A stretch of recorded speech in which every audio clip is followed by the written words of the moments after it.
Sino kaya ang matapang?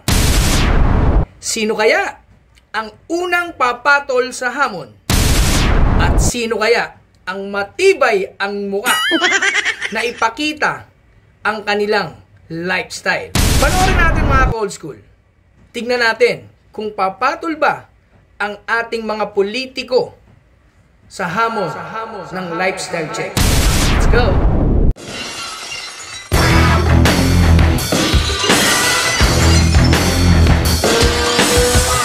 Naniniwala ang Volunteers Against Crime and Corruption o VACC na malaki ang maitutulong ng pagsasagawa ng lifestyle check sa lahat ng mga nasa gobyerno laban sa korupsyon. Talagang malaki maitutulong yan kung ang ating mga kawani mula executive hanggang sa pinakamababang posisyon sa gobyerno, kahit na dyan sa Bureau of Customs, sa mga ahensya ng gobyerno. Biruin nyo, kung naalala nyo dati, meron nga di bang nahuli, nagmamaneho ng Porsche. Oh my gulay. Paano na yung mga big boss?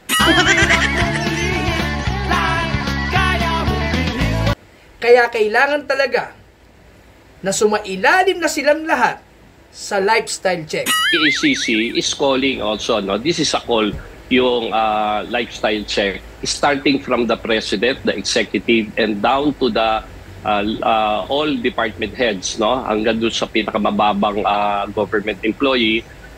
Yung lifestyle check should always be there, simply because it is a very strong tool, measure to address, no, itong corruption. Kasi from there, from the start, malalaman lang natin, mababalansin natin, ito ba sila ba living yung living beyond their means.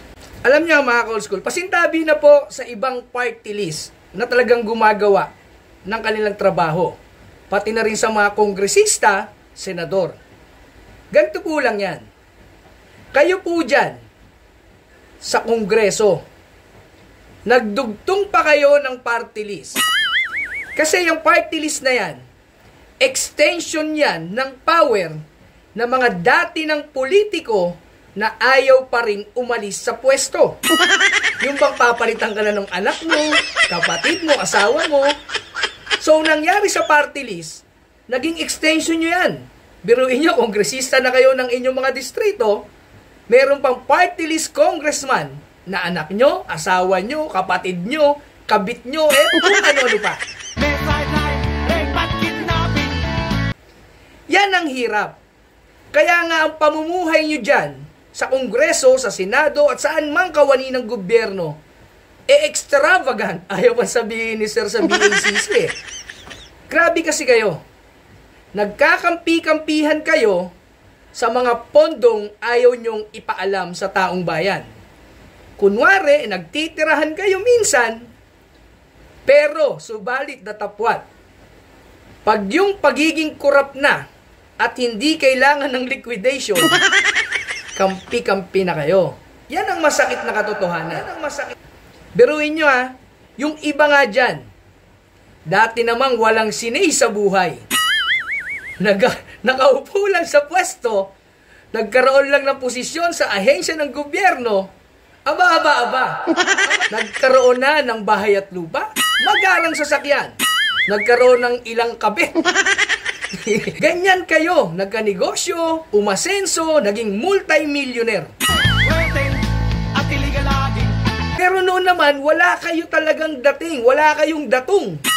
Sa tagal nyo lang sa pwesto, simula maitim ang buhok hanggang pagputi ng buhok, kayo'y nakapwesto, aba naman, Diyos ko, pati pamilya nyo, grabe, umasenso. At kayo rin mismo ang gumagawa ng batas para sa mga personal nyong interes. Kaya nga bilang na bilang lang sa inyo dyan sa Senado, sa Kongreso, ang talagang direktang tumutulong sa mga tao. Taruin nyo kaya hindi natatakot ang bawat ahensya ng gobyerno, secretary, USEC, ASEC, department head, chairman of the board. Why? Kasi nga alam nila na yung dumarating sa kanila, ambo na lang, samantalang yung mga nasa itaas, bagyo. At kaya naman, pagdating sa taong bayan, wala na, abo. Nga kami. Sino sa inyo ang magmamatapang na unang papatol sa hamon na magpakita ng kanyang lifestyle check, SALN?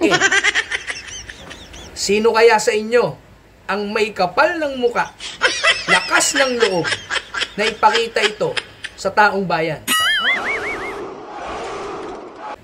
Dahil kung wala kayong tinatago, Diyos ko mabaging langit, napakalaking momentum niyan pag kayo nauna. Dahil mapagkakatiwalaan kayo ng sambayanang Pilipino. Pero sa mga iba, itago nyo na yan, isama nyo hanggang hukay. Ingat!